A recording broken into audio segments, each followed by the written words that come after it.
एक बहुत गरीब आदमी था। वह रोजाना श्री कृष्ण के मंदिर में जाकर वहां साफ सफाई करता और फिर अपने काम पर चला जाता था। अक्सर वह अपने कान्हा से कहता, हे मेरे प्यारे कान्हा, कृपा करिए, मुझे आशीर्वाद दीजिए ताकि मेरे पास ढेर सारा धन दौलत आ जाए। एक दिन कान्हा मुस्कुराते हुए प्रकट हो गए और बोले, बताओ, क्या तुम मंदिर में केवल इसी लालसा से सेवा करने आते हो? वह आदमी पूरी ईमानदारी से बोला, हाँ प्रभु, मेरा उद्देश्य तो यही है कि मेरे पास खूब सारा धन आ जाए। इसी उम्मीद में मैं रोज आपके दर्शन करने आता हूँ। मैं सड़क किनारे छोटा मोटा सामान बेचता हूँ, लेकिन जिंदगी में सुख के दिन कब आएंगे ये नहीं जानता। कान्हा ने स्नेह से उसकी ओर देखा और बोले, चिंता मत करो, तुम्हारी मनोकामना अवश्य पूरी होगी। समय बदला, उस आदमी की मेहनत रंग लाई और वह अधिक धन कमाने लगा। धीरे धीरे वह इतना व्यस्त हो गया कि मंदिर जाना ही छूट गया। दिन, महीने और साल बीतते चले गए। वह अब एक बड़ा व्यापारी बन गया था। उसके पास ऐश्वर्य था, प्रतिष्ठा थी, लेकिन भीतर से एक खालीपन उसे सताता था।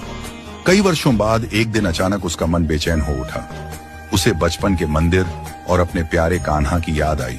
सुबह सुबह वह मंदिर पहुंचा।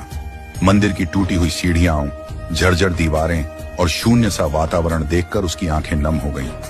वह झाड़ू उठाकर मंदिर में सफाई करने लगा, जैसे पुराने दिनों में किया करता था। उसी समय कान्हा पुनः प्रकट हुए। उनके चेहरे पर वही मधुर मुस्कान थी।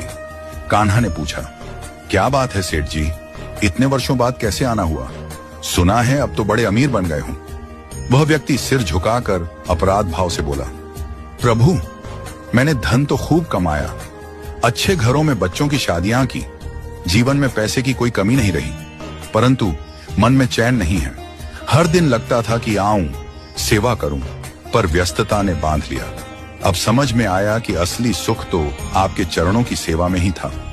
कान्हा मुस्कुराए और बोले, पर तुमने कभी मन की शांति मांगी ही कब थी?